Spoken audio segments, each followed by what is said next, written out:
Let me see this, bro. Dude Perfect is the exception. There will never be another Dude Perfect. Okay, Tyler Toney, Garrett Hilbert, Cody Jones, and twins Kobe and Corey Cotton have been throwing balls at targets for nearly 20 years. This is they very haven't true. evolved or even changed their content much from the very first video they ever posted. So how have they survived for 17 years in the most dynamic, constantly changing landscape in internet history? To be honest, they haven't just survived. They've achieved something that should be biologically impossible in the digital age. They're uncancelable. While every other titan of the 2010s was either consumed by drama, changed their identity to stay relevant, or simply just vanished, I think with them is that, bro, I've never heard any allegations, nothing. I'm just not super tapped in with Dude Perfect. Obviously, all love. I used to watch their videos, but I never was tapped into like the drama that they had, if they had any behind the scenes. You feel me? Dude Perfect has stayed the exact same. This is how you build an empire that will never be replicated. In the beginning, there was no master plan at all. It was just 5 college guys in a backyard, fueled by nothing but the desire to see if they could actually make the trick shot. They basically invented one of the most viral forms of content, the internet trick shot, purely just out of love for the game. They weren't looking to launch $1 billion empire out of it. They were just doing it for fun, not even knowing that they were about to catch literal lightning in a bottle. And in early 2012, they hit just that. YouTube took off. Viewers flooded the platform, and advertisers took note of all those eyes. But as all these views started pouring in, big decisions had to be made for Dude Perfect. Decisions that would have huge consequences later down the road. Because it was the early days of YouTube, they were pioneers in a space with no rules at all. But something was different about the dudes. They had their sights on something beyond the immediate hit of fame and quick, easy money. I'll show the clip of them talking about this, but early on into their career, they were offered a massive brand deal from a beer company. Yeah, before GMC, the first brand that ever approached us was a beer company. Yeah, Budweiser or something. And I was 20 years old, so I wasn't even in college. And they're like, hey, we want to give you guys free beer as much as you want. Just put them in the videos. And they're like, it's just not, like, that's what everybody would expect, 5 college guys to kind of do in their first, if they were to get fame and have a video and things like that. They realized that by accepting that check, they were... And I've seen that too many times. Speed, Kai, they all speak about it, bro. Like these big brand deals want to push with the gambling, all that on them. It's like, at what cost are you putting your character and what you believe in for the bread? You know what I'm saying? What are you willing to sacrifice? Narrowing their brand. So what'd they do instead of taking the quick, easy influencer money cash? Kept pushing it. They opted to enter the waters of uncharted territory and go a completely different direction than their college audience. They launched a mobile app for kids, and this thing was fire. The real ones will know, so comment down below if you played this game, but this thing was like Angry Birds on steroids. I did play this game. And I wasn't the only one playing it. The money started flowing in, but it wasn't influencer money. It was brand equity money. They were building their own personal brand from the very beginning. The app was a smash hit on the App Store. There's no other way to cut it.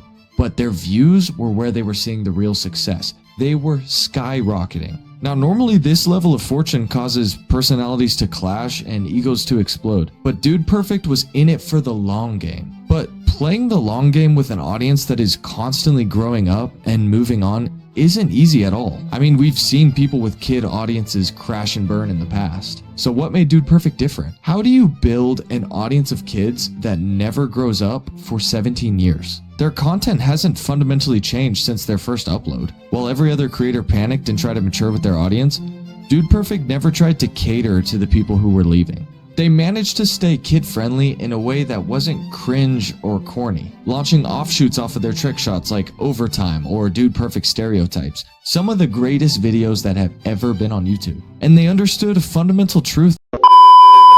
Yo, gang, let's pause the video. Why are you not subbed up? Like 90% of you guys, let's sub up, let's follow me on Twitch, and we have a good video. That most creators are too insecure to accept. Their fans would eventually grow up and stop watching, and they were okay with that. They focused on staying, because then they'll get the new age kids that are growing up and I used to, you know what I'm saying, that didn't even know about Dude Perfect, but now our kids are able to watch YouTube. They'll just get that audience, and that's something you got to understand as a creator. I'm taking mental notes, bro. You got to understand that. True to the content they had mastered.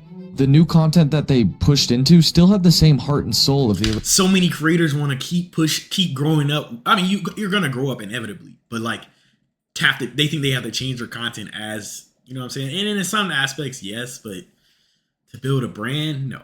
Original trick shot videos, and they continue just doing the trick shot videos because, I mean, that was working great for them. But the dudes stayed true to who they were, they stayed true to their friendships, and made content that they knew their audience would actually want to watch. They pretty much stayed the same and allowed new generations of kids to grow up through their content, while the old generations would still go back and watch it because it's actually entertaining to watch. But probably the biggest factor of how they were able to stay so influential and so successful for so long is how they were able to avoid controversy. 5 guys making millions in their early 20s is usually a recipe for a slip up. But these guys are just genuinely good dudes. They're committed to their wives and kids first and influencers second. We don't see that very much these days. They realize from an early beginning that they're... Thing is, I agree with the statement that they're good guys, but they're also not showing everything on cam. There probably was some clash, but they're not showing everything on camera, and I think a lot of influencers have messed up when they're showing everything on cam. You feel what I'm saying? Like, obviously there was probably some clash, but we're not gonna see it as the viewer. You know what I'm saying? Yes, those guys are probably actually good guys. Like, I know they were talking about they were Christians, I'm pretty sure. That doesn't mean that doesn't equal you to be a good person, but you know what I'm saying? They weren't afraid to speak their mind, speak about what they believed in. And I from what I've grasped from hearing them on different podcasts and stuff, they are good people. But I think there probably was some clash. It's just that they didn't show it on cam. Brand was something that parents could trust and rely on. And they were never in it for like a cheap or quick exit. You know, launch a dumb little brand, make $1 billion, and then disappear off the face of the internet. These dudes were in it for the legacy. But some might say that the reign of Dude Perfect is coming to an end. As we sit here in 2026, the landscape is changing again.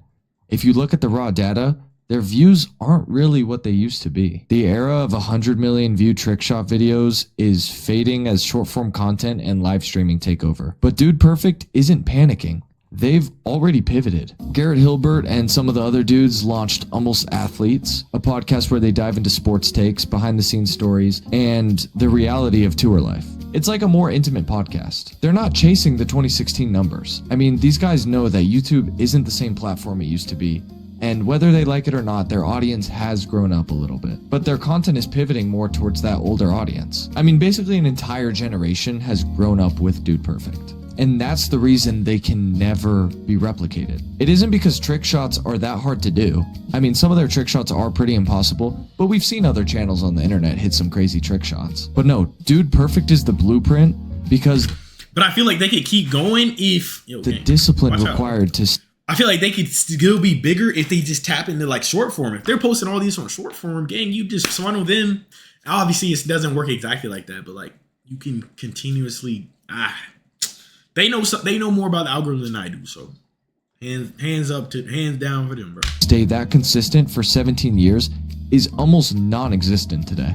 They never turned on each other, they never had a public falling out, and even through all the fame, all the fortune, and all the money these guys made over the past 20 years, they never compromised their morals in a way that could get them canceled on the internet. In an internet world that loves controversy, I mean, we love tearing things down and watching them fall apart, but Dude Perfect has managed to stay together. And even as the views die down, we will always be grateful for what they accomplished. So thanks, guys. Wait. Let me do the actual outro. Pound it, noggin. See ya! Hello. W video though.